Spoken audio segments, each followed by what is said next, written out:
Šių metų balandžio pabaigoje Vilniaus Siemens arenoje vykusios pasaulio čempionato pirmo diviziono varžybos, kuriuose žaidė ryškiausia mūsų šalies žvaigždė Dainius Zubrus, sulaukė didžiulio susidomėjimo. Lietuvos ledo ritulio rinktinės rungtynes vidutiniškai stebėjo net 6000 žiūrovų. Tiek pat, kiek praėjusį sezoną susirinkdavo į antrą religiją laikomą krepšinį, kai toje pačioje Siemens arenoje Eurolygos rungtynes žaidė Vilniaus Lietuvos Ryto krepšininkai.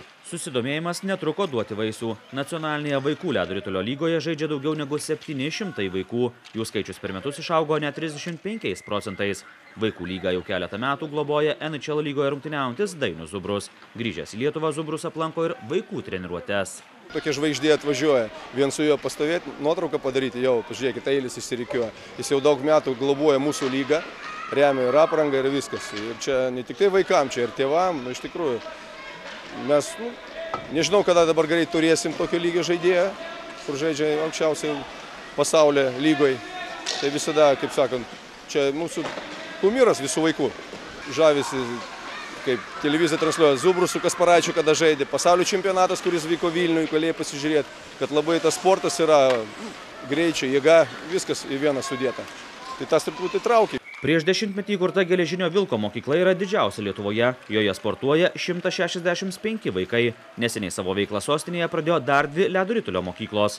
Suomijos, Danijos, Latvijos ir kitų šalių klubuose žaidusio Lietuvos rinktinės gynėjo Artūro Katulio pernai kurtoje mokykloje ledo ritulio treniruotes lanko jau daugiau negu 100 vaikų. Nutariau jau pasilikti namuose, ką daugiau beveiksi, kaip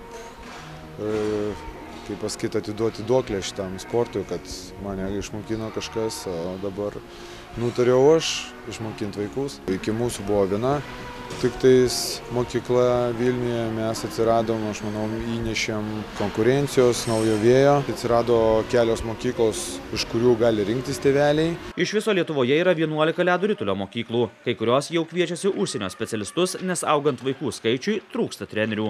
Šiauliuose ir Klaipėdoje vaikus treniruoja latviai, Vilniuje darbuojasi kanadietės. Dar viena didelė problema – Lietuvoje trūksta ledo ritulio aikščių. Tokios problemos nerūpi jauniesiems ledo ritulininkams. Dabar jiems svarbiausia varžybos ir iškovoti medaliai. Patinka, kad varžybą žaidė. Kietas žaidimas? Jo. Nebūna traumų? Ne, nebūna. Viskas gerai? Taip. Tu stipresnis būni ir varžovai? Aš. O kodėl tu pasirinkai ledo ritulį? Kuo jis tau įdomus? Todėl, kad aš kada dar nemokėjau, dėl to su pingvinu čiuožiau, man patiko ir visą dieną čia buvau. Ar sunku buvo išmokti čiuožti? Ne. Nesunku buvo, o to čia reikia va taip. Kiek tau metų? 6. Šitai sportuosi ilgai dar? Visą mėnesį.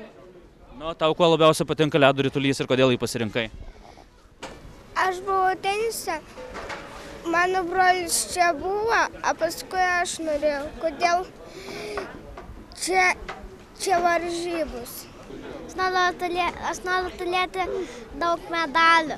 Daug medalių? Ar turi nors vieną medalį? 2. Kokius medalius jau turit? Aš tai turiu medalius už pirmą vietą 2. Nu, koks... Ir aš galiu laimėti. Aš turiu irgi 2 medalius pirmos vietos.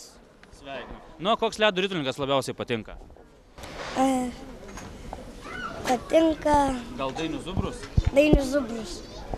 Man tai ledo rūmus. Ir ledo ritulis. O koks žaidėjas patinka labiausiai? Man tai labai patinka Lietuvos, o Lietuva labai laimi. Man čia irgi Lietuva.